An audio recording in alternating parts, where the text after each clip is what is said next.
Hello, friends. Hope you're doing well. It's very, very slow here at my part-time job. I have to watch that camera there. And it's very cold. And out in the lobby, it is very cold. So there's not any detailing. And because I am on this 30 videos in 30 days, this has been one heck of a challenge. And because of the weather, there's really no details right now. So I thought, okay, I should have accepted this challenge like 3 or 4 months ago when it was nice and warm outside.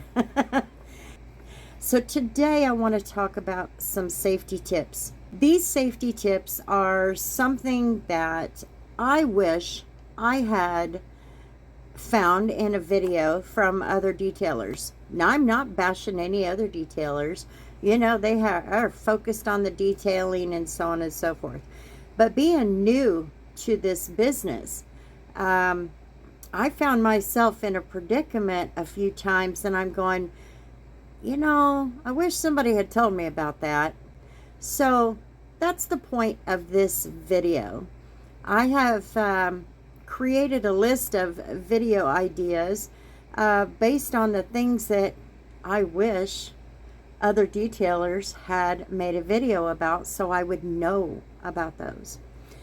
And yes, there are some safety issues in detailing, and a lot of people don't stop and consider that, but I don't want another detailer who is new and coming into this business to not have something to refer back to when it comes to safety and getting your details done.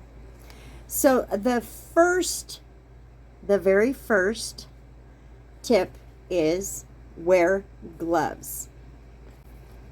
You can buy vinyl gloves and even those plastic ones. You can buy those very inexpensively on Amazon. You can order them from Sam's or Costco, and they come in bunches of like 4 and sometimes 8 boxes. The ones that I ordered came in 4s. So, you can get them relatively inexpensive. So why would you want to wear gloves? Well, there's a couple of reasons that I want to touch on. The first is you don't want to touch some of the stuff that you might run into in a detail. For example, cleaning out nasty cup holders. You don't want to touch that. Not with your skin, not with your fingers. Gross. The other is nasty food left in the back seat, such as Go-Gurt. Been there, done that. Thank goodness for gloves. The other reason that you want to have gloves is because using the cleaners and all of that, they can actually absorb into your skin. And sometimes, and I experienced it early on because I was, sometimes I would just jump on in there and I didn't think, put on my gloves. And then I woke up and I'd have this rash of some kind, and it was very red and sore on my hands. So make sure you're wearing your gloves anytime you're doing a detail, especially when you're having to deal with those chemicals and so on and so forth. So the next one is, and this is something that I ran into, and it could have potentially been a very dangerous situation. Use tools and instruments to reach underneath seats to pull trash. There are so many filthy cars out there, and a lot of times trash gets shoved underneath those seats. You don't know what's underneath those seats with that trash. One instance, there was a needle. Had I not been using my crevice tool to pull everything out, I would have been stabbed by that needle, no doubt. The other instance was there was a steak knife under the seat. This is also where don't reach into the pockets of the doors without knowing what you're reaching for, and into the pockets on the back of the driver and the passenger seat, I have encountered knives there also. That also takes me to another instance where do not just put your hand where you cannot see, and that is between the seats. There was, in one of the vehicles that I detailed, there was a knife, just the blade was that long, and the handle was just as long, but this blade was big. And you have to know what is in between the seats, what's in those pockets of the doors and the seats. You have to know what's shoved underneath there. So just do yourself a favor and do not reach under there. Don't reach into a pocket until you know what you're dealing with. Don't be afraid to use needle nose pliers, anything but your hands. If your hands could be compromised in any way, shape, or form. So just take that into consideration in those places. Another place to be wary of is reaching your hand in between the cushions. So you've got your seat and the cushions come together in the center. So be careful reaching your hand into the seats. The other thing is reaching your hands and moving quickly around the tracks of the seats.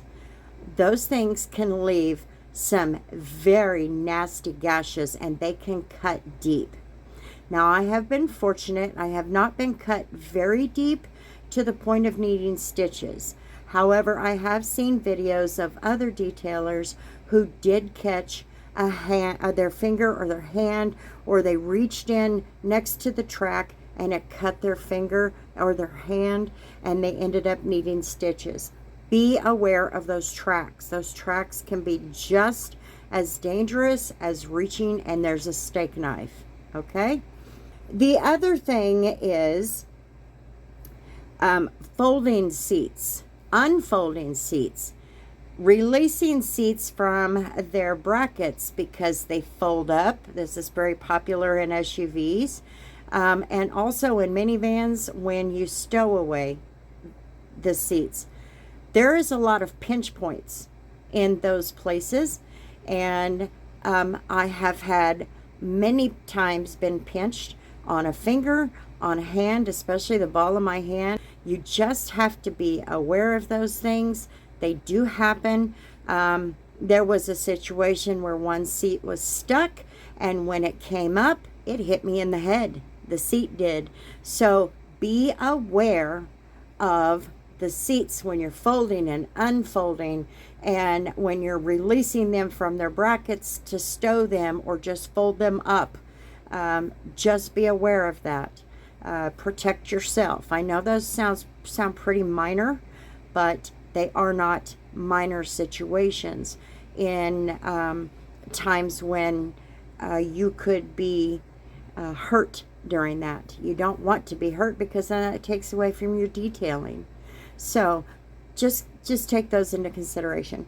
And then the other one is the steamer. Treat your steamer as if it was a weapon, because it can be a weapon. Do not ever point your steamer at somebody's face. Do not use the steamer with children in close proximity. Steamers can burn your skin. They can leave all degrees of burns on your skin. So be aware of what you're doing with your steamer. Sometimes we get to moving fast and we can burn ourselves. I have done it. So, just keep that in mind when you're using a steamer. The next thing would be wearing a mask. And I'm not even going to care what type of mask you're wearing. Sometimes there are details out there. You need to wear a mask. When you're dealing with if you have allergies, okay, if you're dealing with major allergy issues, and some of these vehicles they were moving topsoil or something, and you need to go in there and clean it up. That can create a lot of dust. So make sure you use just a basic mask if you need to. An N95 is really good to use when you're dealing with mold, with bad food. You just never know what you're going to get into, so do not shy away from wearing a mask. Now, the final safety tip that I have is do not detail bodily fluids, mold, and blood if you are not trained or you have not gone through any kind of computer-based learning of how to handle these, because there is a major safety factor there, and we want all detailers to be safe. We want to see your next video. We want to see your next before and after pictures and things like that. So just be aware. I was fortunate that I had to go through this training. It was not because of detailing, but it was because of the truck driving, amazingly enough. We had to learn about bloodborne pathogens. We had to learn how to handle situations where mold was concerned in our trailers. And bodily fluids is something that can make you very, very, very sick if you are not careful and are not familiar.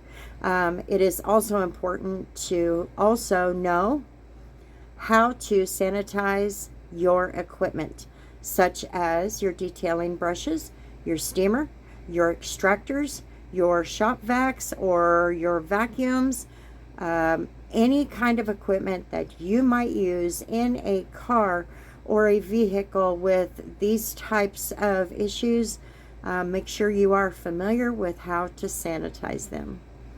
And that, my friends, is my video on the safety tips for detailers. It's something that I wish I had known in certain cases, and because of that and because of this challenge to do 30 videos in 30 days, this was the perfect time for me to bring it up. So with that being said, I hope you all have a wonderful week coming up. It's going to be cold here, so you'll see a lot more videos like this of just me talking to you. So we'll talk to you guys soon, and until the next video, see you later. Peace.